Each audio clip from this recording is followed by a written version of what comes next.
Hello, everyone, and welcome to the Variety Streaming Room conversation with Tick Tick Boom from Netflix with Andrew Garfield and Lin-Manuel Miranda. Hanging out with me today. Hello, gentlemen. How are you? Hello, Clayton. Good to see you. Let me start with this fact that everyone knows. I love Tick Tick Boom. Congratulations on making a great movie, Lynn, and Andrew for singing like an angel at times. Angels in America, by the way, because that's where Lynn said he saw you on stage, gave him the idea for this, that that he thought you can do anything, and you don't even sing in that show. So Lynn, let me start with you. How did you first get involved to want to do this, and then tap Andrew to take on this role of Jonathan Larson? Yeah, I mean, we're all really here because of my producer, Julie O. She saw me in Tick Tick Boom. I played Jonathan for a week off Broadway in 2014, and she caught one of those performances, and then she quietly went about getting the film rights. And so I think I was on the end of acting in Mary Poppins Returns when I got this email from Julie saying, I have the film rights to Tick Tick Boom. And it was like one of those montages in a movie where you go in someone's mind and all the pieces start coming together. Like I immediately could see it, like, and wished I'd had the idea first, but was so grateful Julie had the idea. And I wrote her back so fast saying, I'm the only person who can direct this movie. And Jonathan's work was what got me writing musicals in the first place. And I really knew that piece backwards and forwards from every angle and from a lived experience. And so, we started talking about it, and it was still sort of in the abstract when I was lucky enough to see Andrew in Angels in America at the National Theatre in London. And that thing's an endurance test, and Andrew met that endurance test with his rib cage cracked open and his whole heart and all of him present. It was one of the most incredible performances I'd ever seen. And so the singing was sort of the least of it. It was just like, if I'm lucky enough to get that actor, like, that would be amazing. All right, so Andrew was bad in Angels in America. We got that covered. All right, Andrew. So you get this call, and it's like, play Jonathan Larson. Yeah. It was a lunch. It was a lunch. It was a sushi. Even before the Jonathan Larson name was uttered, it was a call from Lynn saying, or not even a call from Lynn. It was like, hey, Lynn wants to meet you about something. And again, it was a very quick, yeah, it was an immediate yes, even before I knew what it was. And then, of course, the yes was capitalized and highlighted and enhanced with like a bunch of like the confetti thing that happens when you send someone a congratulations over text. When he introduced me to the spirit of Jonathan Larson and Tick Tick Boom, and this quintessential artist, young artist, going through this archetypal experience in the course of this week in the lead up to his, the workshop showing that is going to change his life and the lives of everyone around him, and musical theater forever, that moment. And so it was kind of this kind of composite of no-brainers that I didn't even need to really think about. It was, I was in the forgive the bad pun. I was in the heights of my Lin-Manuel Miranda obsession. Just kind of every nook and cranny of my psyche was occupied by his music, whether it was Heights or Hamilton, and I so it was like surreal. It was like a moment where I got to go, and similar to where I got to go and be a guest judge on RuPaul's Drag Race, felt like I was like stepping through the television set into my fantasy, into the world that I've been kind of obsessed with for however many years and months. And the same thing happened when I got to sit with Lin, because it was he had been living in his work had been living in my imagination for so long. So just to sit with him was kind of a real thrill. And then eventually when we decided this is what we wanted to do together, it was, it became real. All right, that's awesome. Again, big shout out to Julio, who's like one of the perfect humans in life, and she's just really, really talented, and just happy you guys all connected. Lynn, I want to ask you a question, because something I saw in social media, one of the good things that exists in social media sometimes is good conversations and reactions to to movies. And one thing that I saw a lot of was a big credit to you for the depiction of the tight friendship between Andrew Garfield and Robin De Jesus, who plays Michael, and just showing that dynamic of a straight man and a homosexual man having a deep friendship that isn't rooted in, any type of sexual innuendo. I want to know if you were you mindful of that, of really depicting how pure that friendship was? Yeah, and again, the credit goes to Jonathan Larson, who dedicated. That's the real love story of the movie. Is Jonathan and his best friend Michael. The basis for Michael was a man named Matt O'Grady, who's still with us. The original production was dedicated to him. It's to Matt O'Grady, my friend with the bicentennial eyes. That's the dedication. It's in our closing credits, but it's also on the first page of John's original work. And this was his best friend since he was a kid. I mean, that's all real. And he wanted to honor that. And Tick, Tick, Boom, in addition to being a portrait of the artist as a young man, in addition to being this way for Jonathan to process spending his 20s on a musical no one wants to produce, it's also a snapshot of this generation of artists and young men being killed by this epidemic and surviving and living through this epidemic. It's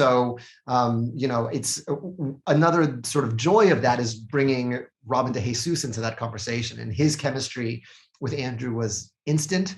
I obviously have a shorthand with him because he played my cousin for a year in a bodega. And most of my time on stage in that show is just next to Robin, just talking shit about everything else going on around us, like, oh, look who's in the front row today, or one of Robin's favorite things to say to me anytime anyone messed up in the Heights, a trumpet would hit a bum note, someone would go up on a lyric, he would just turn to me and go, Papa, they think you wrote that. Fucked up. And that was his way of torturing me. So I was so thrilled when he came into the audition room, and his chemistry with Andrew was so instant and interesting. I was just thrilled. That's awesome. Have you given Andrew Garfield a glass of coquito yet, though? Did you really induct him into the family like that? No, we haven't had enough Christmas time together, and that only gets made in December.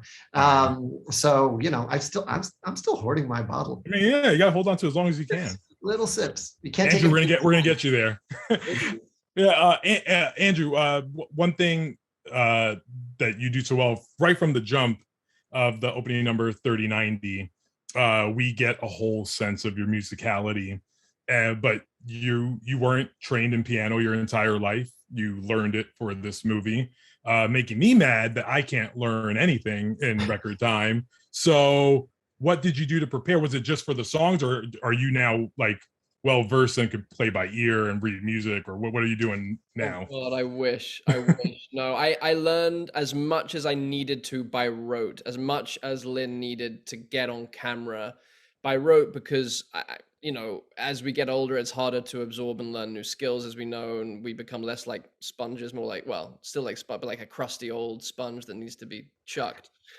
So for me, it was okay, so how do I use, and thank God I had a year, and thank God I had resources that Lin helped and that Netflix provided. I had a piano tutor for a year. I had Liz Kaplan whenever I needed her for a year to open up this vocal instrument. And then with the piano, it was okay, well, I've always wanted just to learn piano, but I know that that's an indulgence that I can't afford right now. I have to just get as much of Y and 3090 and Happy Birthday, which I struggled with, down. Happy Birthday is weirdly the hardest one. So hard.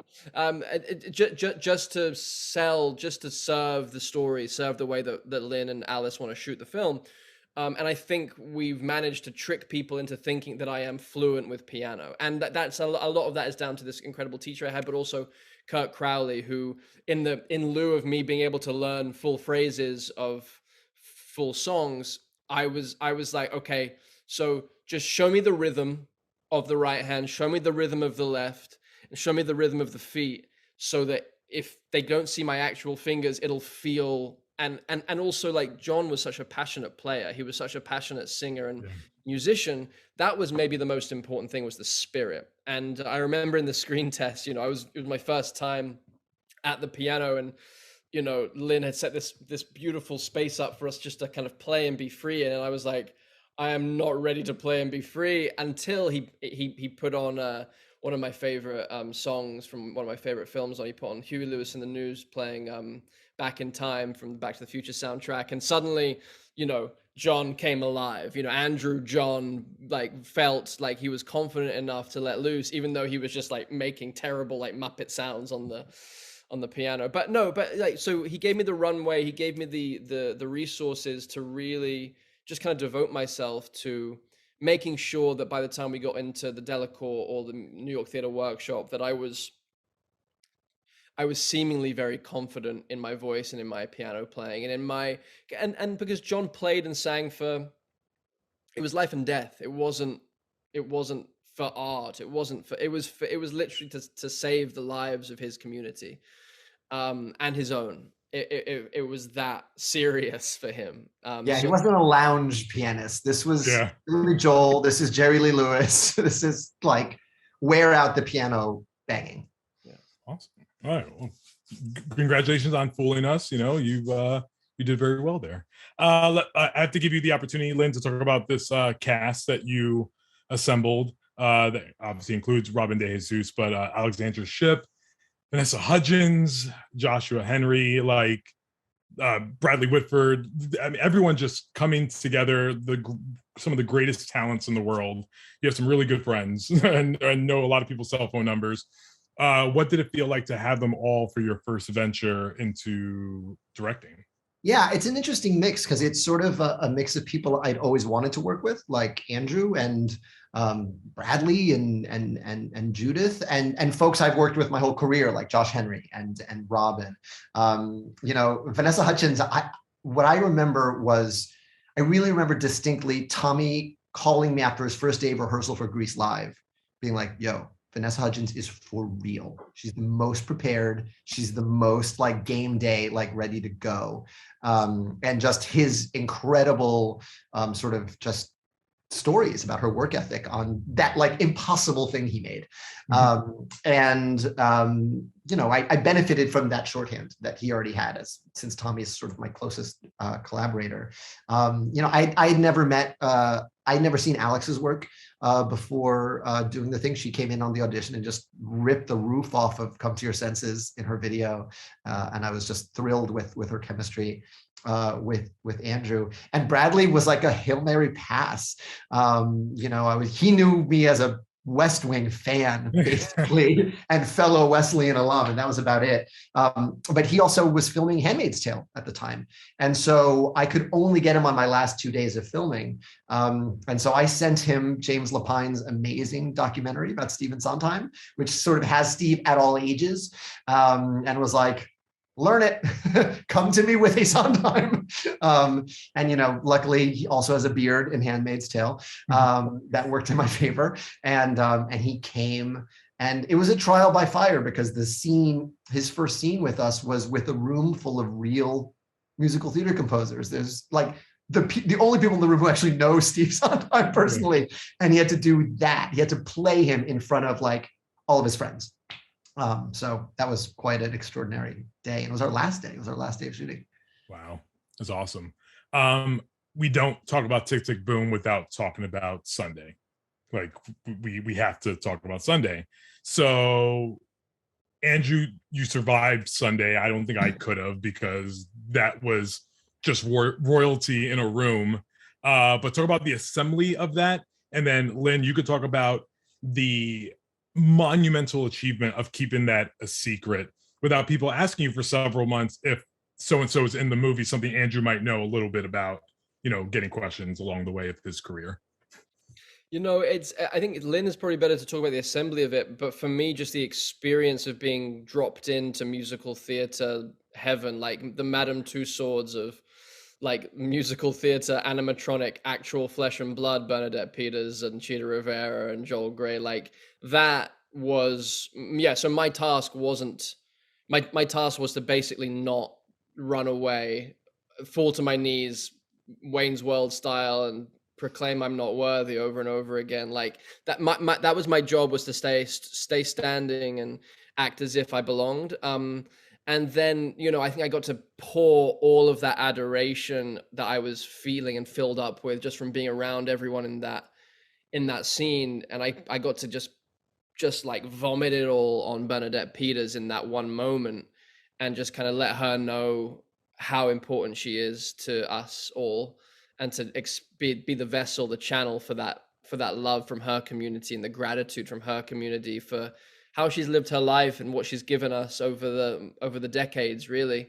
And yeah, for me, it was like, I just survive it, just act as if you belong here, and let Lin do the talking. Yeah, I mean, it was our biggest swing. Like, let's say it. Like, it was the biggest swing we took from a tech perspective, from an effects perspective, from a musical perspective. It's the only place we employ the full orchestra.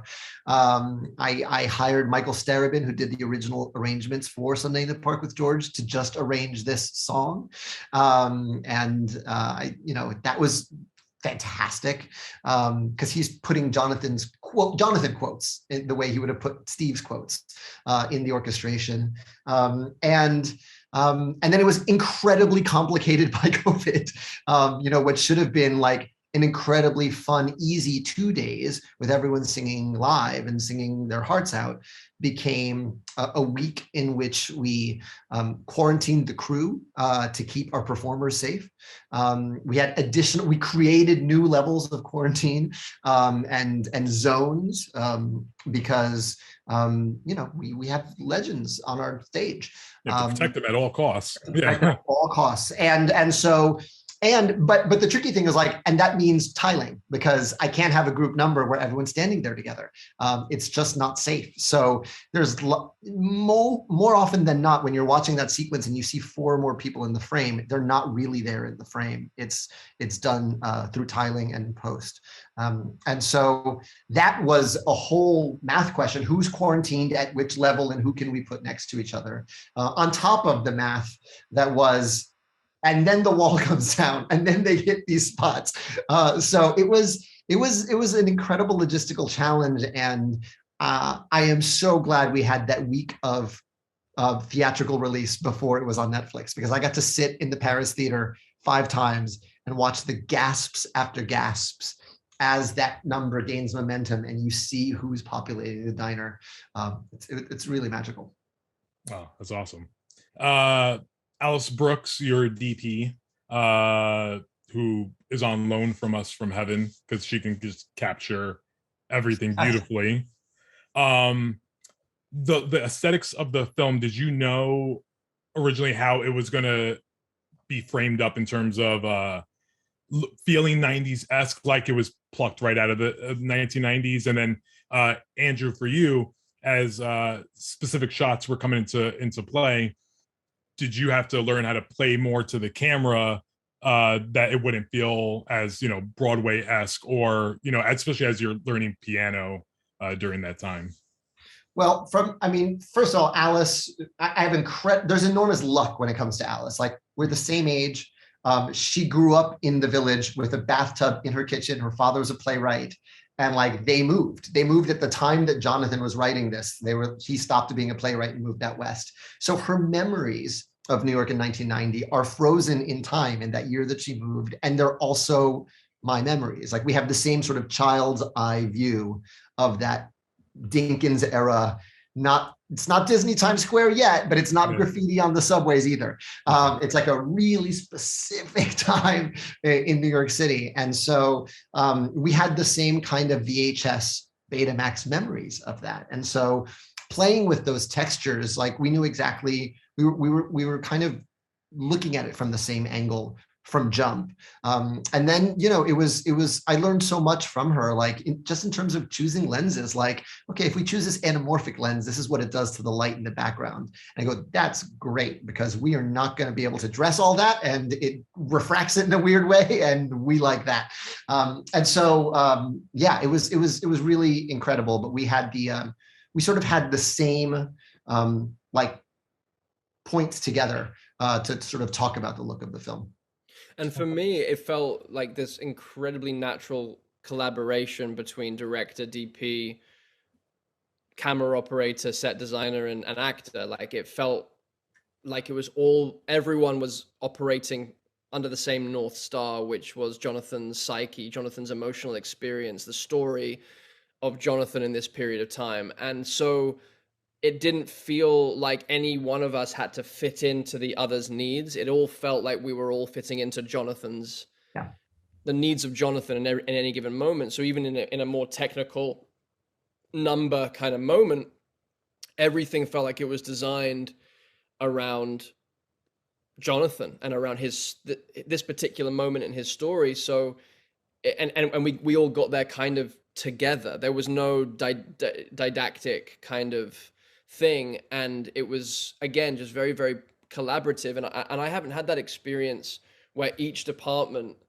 is operating as one kind of thing. Like, and thank God, like I had a great relationship with Mike Fuchs, who was our great Steadicam and kind of A-cam operator. He had, and with Alex Orlando, I worked on 99 Ramin Barani's movie 99 Homes with both of them.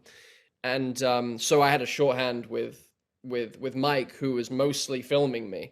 So I'm able to say, where are you? And he says, I'm here. And I'm like, well, if I move a bit slower, is that going to help? He said, yeah. So there's a kind of the technical things that can sometimes put you in your head.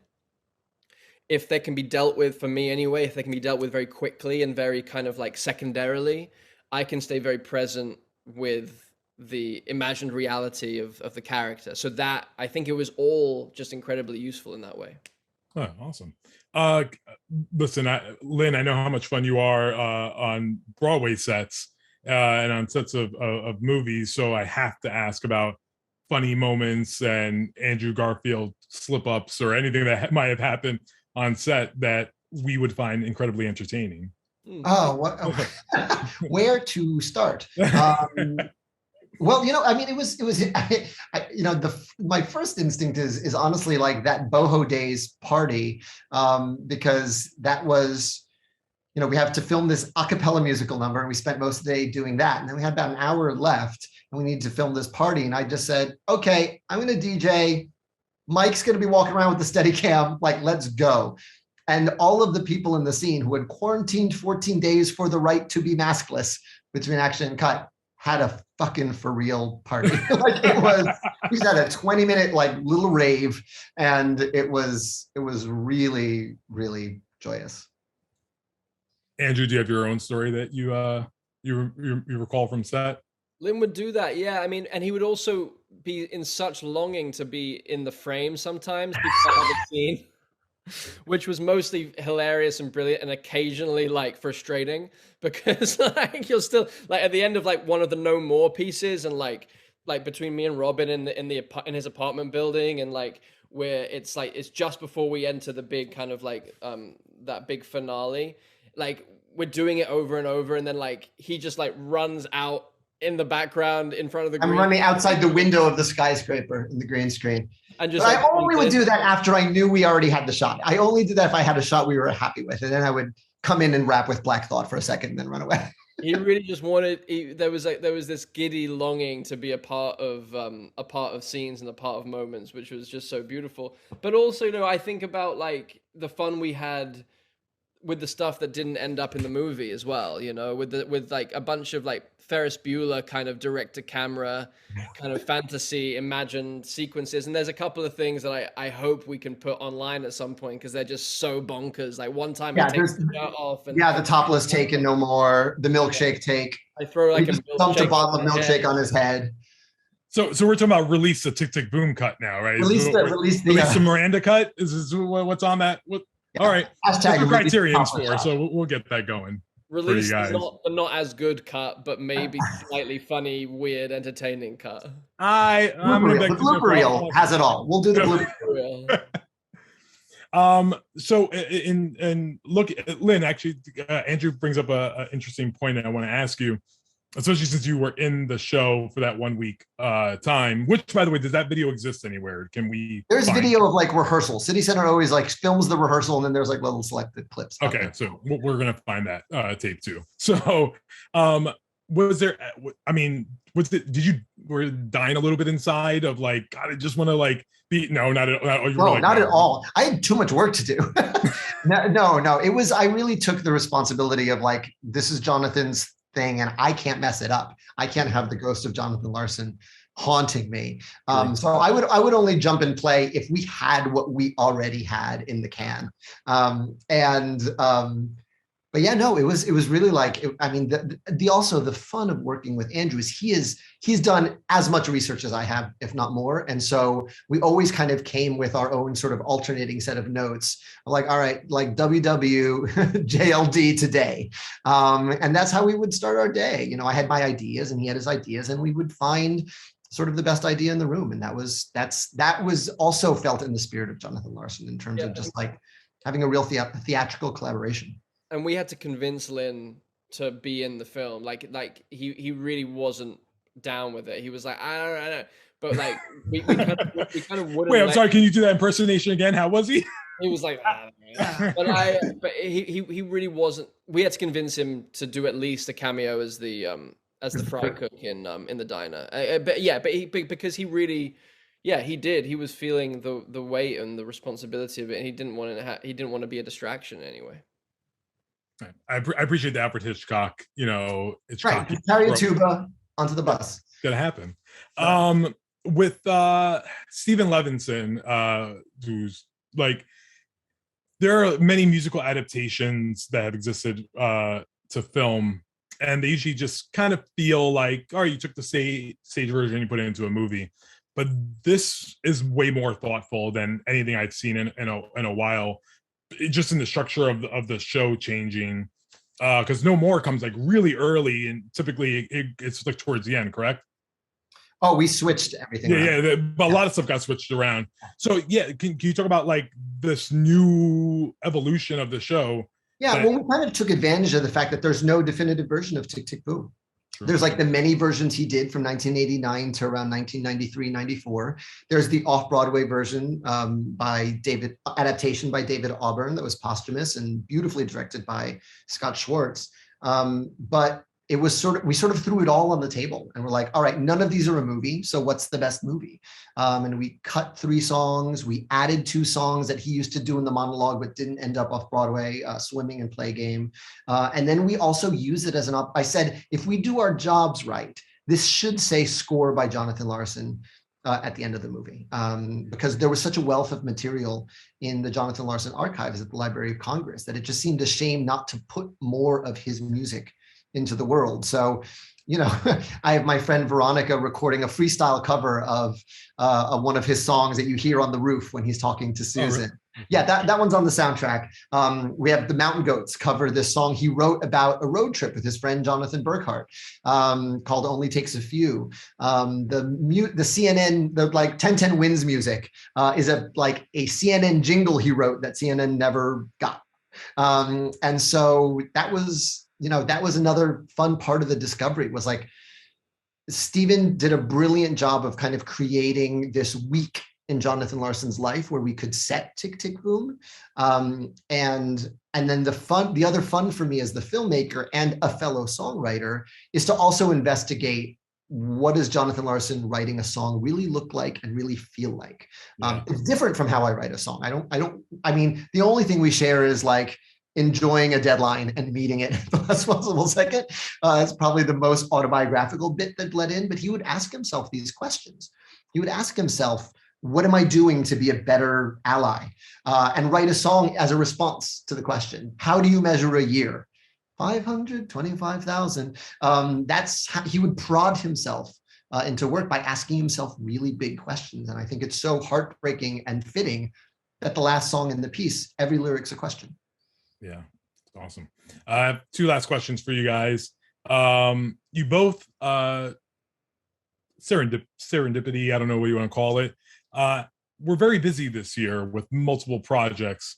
Are you guys both kind of I guess surprised or amazed that you were able to slice this part of your schedule and life to get something so beautiful as Tick, Tick, Boom done, made, and then out to the world during a pandemic, and then also have multiple projects you're juggling? I can't believe we finished it.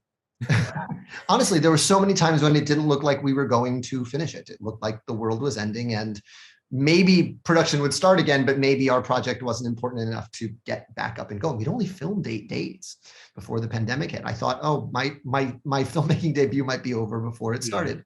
And I was thrilled that everyone came back. First of all, Netflix was really stand up about supporting everyone who worked on the production through the pandemic, and everyone came back. And but again, it was squeezed into a really crazy time. Our 2 days of additional photography were the week after In the Heights' opening. There was no time. It was just sort of like, all right, and these are the only 2 days we can grab this. And so I feel really lucky as a first-time filmmaker that this caliber of talent like took the leap with me. Yeah, really grateful. I feel kind of confounded and surprised that Lin did it because of what he was doing elsewhere. I thought I have no idea how he was in 16 places at once. With me, it was this film has been my main focus since I finished Angels in America, which was 10 decades ago. Yeah. That's when I was approached about it, just towards the end of that run. And to be honest, it had been and it continues to be for the last 3 years, really now, this kind of comfort blanket. I was always looking forward to it. And I shot a couple of things after Angels before this in the year previous. And then obviously having this was really my main, where all of my heart and soul was going, really. This is where I really wanted my energy to go, or actually better put, where my energy wanted to go. It was like John was kind of pulling me in this direction. So for me, it does feel remarkable objectively when you hear the context of how he finished it and the fact that we were in a global pandemic, but also there's a miraculous feeling to this film anyway. There's a miraculous feeling to John's life, to everything that he created. So it feels apropos of John. It feels kind of in the realm of his magic, which at this point doesn't feel all that remarkable in a way. It's like, yeah, no, the world needed this film. The young artists need this film. I needed this film to process things in my life. We all did, to process the grief and the loss of the last 2 years. There was something strangely supportive about this pandemic in a way that gave us even more impetus and passion for this very, very prescient story that happens to be about Jonathan Larson and his creative life. So, but I am definitely flabbergasted that Lin is a person. I don't understand that. Yeah, I'll agree with you on that one. Yeah, that's pretty insane what he does.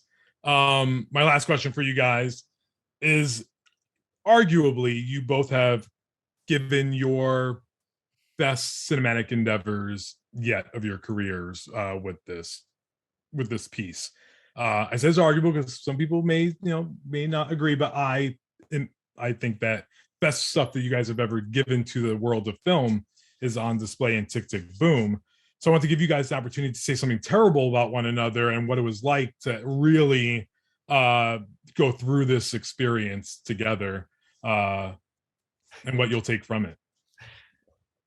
I've got a story I haven't been able to tell until now. Yes, because Andrew had a friend in Atlanta that he had to visit after he finished production on our film. And when news leaked that he might have to go visit this friend in Atlanta, he was on my set. He was in a car with Robin DeJesus, I think, the day it leaked. And I went, Andrew, are you in the new Spider-Man? Like, quietly. And he went, shut up, what? Shut up, no, shut up, get out of here, shut up, what? No, shut up. Just like that. Just like that. And I remember walking away being like, wow, he's in the new Spider-Man. And he really needs to practice that. Because I think I was probably the first person to ask him because it had just leaked. And he got really good at it, like really incredible at it. But I remember on that first day being like, oh, he's a wonderful actor, but you gotta work on that one. Oh, that's incredible. I don't have anything bad to say about Lin. Like it's annoying. That's annoying. How about that? Like I'm annoyed. The only bad thing I have to say about Lin is I have nothing bad to say about him. Nothing about, I mean, the thing about that story is that like Andrew's a terrible liar. But it also speaks to what an incredible actor he is, because it has to be true. And that also makes you a better director, because if there's a moment of it that feels false, like we're going to talk about it, we're going to figure it out till it feels true. And if it feels true, you're going to get the best Andrew has to give. And it's just, the best is, there's no limit to it. So it's, I feel really, really, really proud to get to work on it. Thanks for having Sushi. That's fine. I mean, that's what you get, Clayton, when you ask us to diss each other. Like, we are love bugs, and it's disgusting. I'm disgusted by us. Oh well, listen. It's despite of jokes and despite Andrew being a bad liar, because I too have felt the wrath of that. You guys are incredible, and I do love you both. Like, you guys did deliver something amazing with Tick Tick Boom, and you should be very, very proud. And it's going to bring you to a new level. It already has, but it's going to bring you to a new level that we're going to be excited to see where you guys go from here. Thank you, Awesome. Clayton. Really appreciate it, man. No problem. And to everyone watching at home, hope you're safe. But thanks for joining us for this conversation, and make sure to go tell all your friends and family to go watch Tick Tick Boom now on Netflix. Thanks, guys. Bo, bo, bo, bo.